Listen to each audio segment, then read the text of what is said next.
कहानी है रामपुर गांव की, जहां के मर्द महिलाओं को हमेशा नीचा दिखाने की कोशिश में रहते। अरे अभी तक खाना नहीं आया, क्या मुझे एक और शादी करने की जरूरत है? नहीं जी नहीं, ऐसा मत करना, वरना मैं कहाँ जाऊंगी। खाना लेकर मैं अभी आई जी। गांव की पंचायत में भी फैसले हमेशा औरतों के खिलाफ ही रहते। मैं जो फैसला सुनाता हूँ वो भगवान की आज्ञा होती है। इस लड़के ने अपने मन से शादी करके अच्छा नहीं किया। लड़के को घर भेज दो और इसकी शादी इसकी जाति की किसी लड़के से करवा दो। लेकिन ये लड़के, इसे तो गांव के बाहर निकाल दो। नहीं नहीं जमींदार साहब, ये क्या बोल रहे हैं? ऐसा नहीं हो सकता। मेरी बेटी मासूम है, इसे अच्छे बुरे की समझ नहीं है। अरे कहाँ जाएगी ये बेचारी? कहाँ जाएगी? इतनी चिंता है तो पूरे परिवार का गांव निकाला कर देते हैं। बेचारे पूरे बसे बसाए परिवार को गांव छोड़ना पड़ता है। चाहे जो हो, अगर बेटियों को कंट्रोल नहीं कर सकते तो गांव में रहने का कोई मतलब नहीं है। यहाँ औरतों को दब कर रहना होगा। कोई भी अपने हिसाब से कुछ नहीं कर सकता, सब ईश्वर की मर्जी से ही होगा। तभी गांव का एक आदमी दौड़ा दौड़ा आता है। सरपंच साहब, जमींदार साहब, वो कालिया है ना, उसकी बेटी पढ़ने के लिए शहर जा रही है। अच्छा, ये कब हो गया? और कालिया की हिम्मत कैसे हो गई ऐसा करने की? लेकर आओ उसे और उसकी बेटी को। बस फिर क्या था, हाजिर हो जाते हैं कालिया और उसकी बेटी सरपंच के सामने। और कालिया, ये क्या सुनने में आ रहा है? बेटी को इंजीनियर बना रहा है तू? और ये बता, गांव में तो स्कूल नहीं है, फिर कहां से इतनी क्लास पास कर गई तेरी बेटी? राधा, जो कि कालिया की बेटी है, उसे लगता है कि सरपंच उसकी तारीफ कर रहे हैं। सरपंच जी, मैंने ऑनलाइन पढ़ाई की है, डिस्टेंस लर्निंग से। सभी में मैंने अच्छे नंबर पाए हैं, जिसे देखते हुए शहर की इंजीनियरिंग कॉलेज में मुझे स्कॉलरशिप मिली है। वाह जी वाह, क्या होती है ये? पहले तो ये बताओ, फिर आगे की बात करते हैं। पूरा गांव राधा की बात सुन रहा था और राधा बोलती जा रही थी। तो ऐसे मैं फ्री में एक अच्छी शिक्षा लेकर गांव में जो कुछ परेशानियां हैं, जैसे बिजली, पानी और इंटरनेट जैसी समस्याओं के लिए काम करूंगी।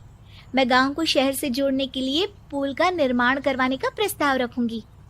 मुझे पूरी उम्मीद है कि जल्द ही हमारा गांव भी तरक्की की राह पर चल पड़ेगा। राधा की बात सुनकर सारे गांव वाले ताली बजाने लगते हैं। सरपंच को समझ नहीं आता कि वो क्या करे। चुप रह नादान लड़की, गांव के खिलाफ जाने के लिए तुझे गांव से बेदखल कर दिया जाएगा, वो भी पूरे परिवार के साथ। और हाँ, अगर ठीक से गांव में रहना चाहती है तो ये पढ़ाई लिखाई छोड़ दे। हम तेरे लिए गांव का कोई होनहार लड़का देखेंगे। तभी गांव का एक आदमी बोल पड़ता है। अरे नहीं नहीं सरपंच जी, राधा बिटिया जो बता रही है, अगर वैसा हो जाए तो हम लोगों को पैसा कमाने के लिए बाहर नहीं जाना पड़ेगा। हाँ जी, और ना ही कोसों दूर पानी के लिए भटकना पड़ेगा।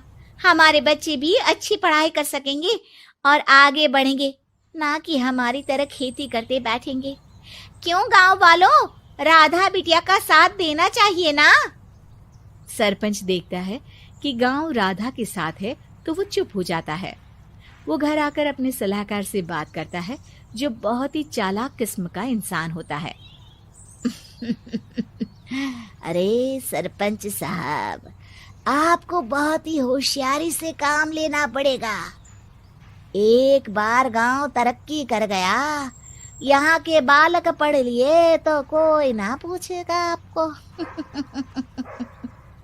और फिर ये जो बेटा और बेटी है ना आपके, इनको भी आम लोगों की तरह ही जीवन जीना होगा। हाँ, लेकिन करे तो क्या करे? वो ना आप मुझ पर छोड़ दीजिए, बस मैं जैसा बोलूं करते जाइए। अगले रोज सुबह जब गांव वाले सोकर उठते हैं तो राधा के घर के बाहर और साथ ही वो लोग जिन्होंने राधा का सपोर्ट किया था, उनके घर के आगे लाल रंग से कल आऊंगी लिखा होता है। कल आऊंगी, यह क्या होता है? अरे यह तो खून से लिखा है, लगता है कोई भूत प्रेत या चुड़ैल का साया है। चलो सरपंच जी के पास चलते हैं। सभी सरपंच के पास जाकर उसे सारी बात बताते हैं। अरे ये तो बड़ी मुश्किल की बात है। चलो मैं एक बाबा को जानता हूँ, उन्हें बुला लेता हूँ। सरपंच बाबा को लेकर गांव के घर के बाहर जाता है। ओहो, तो ये वो चुड़ैल है जो उन लोगों को निशाना बनाते हैं जो गांव को बदलने का सपना देखते हैं। वो गांव को ऐसे ही संपन्न देखना चाहती है। वो नहीं चाहती कि कोई बाहरी यहाँ का कायाकल्प करे। क्या तुम लोगों में से किसी ने गांव को बदलने की सोच रखी है? तभी राधा की माँ रोते रोते आती है। मेरी राधा घर से गायब हो गई है। अरे कोई तो बचाओ, मेरी बच्ची कहाँ गई?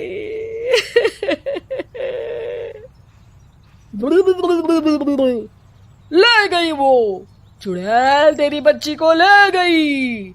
अब वो उसे श्रापित करके छोड़ेगी, उस पर चुड़ैल का साया हो जाएगा। तभी बुरी सी हालत में राधा भी वहां आ जाती है।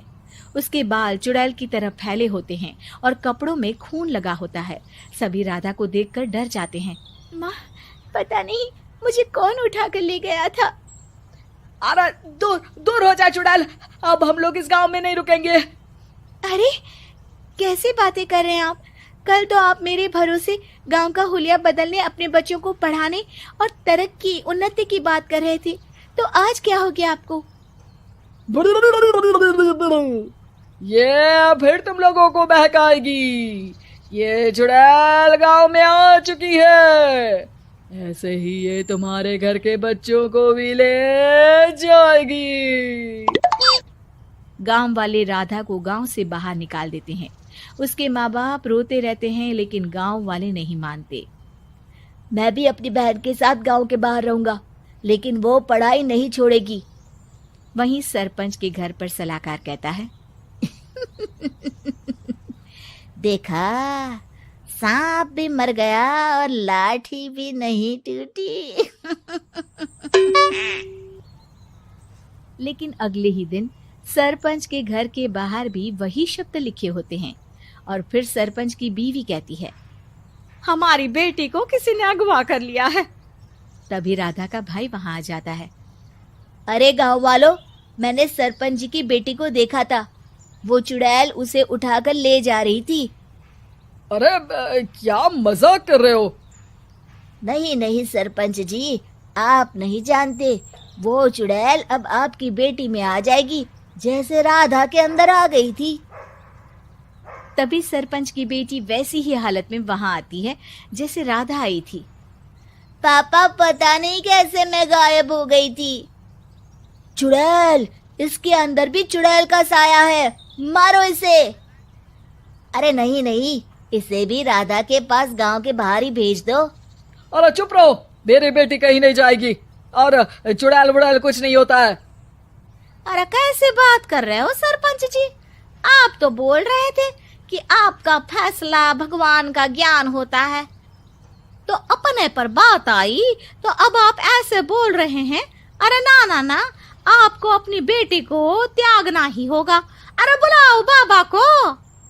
राधा का भाई बाबा को ले आता है, जिसे अब गांव वालों के डर के कारण सच बोलना पड़ता है। मैं कोई बाबा नहीं हूँ, मैं तो मोची था। ये सलाहकार महोदय ने मुझे कहा था एक्टिंग करने को। अब वो मुझे पैसे देने वाले हैं। अब मुझे माफ कर दो। गलती हो गई, मुझे माफ कर दो। तभी वहां राधा आ जाती है। देखा सरपंच जी, जब गांव के बच्चे साक्षर होंगे तो आप जैसे लोगों की चालाकी नहीं चलेगी।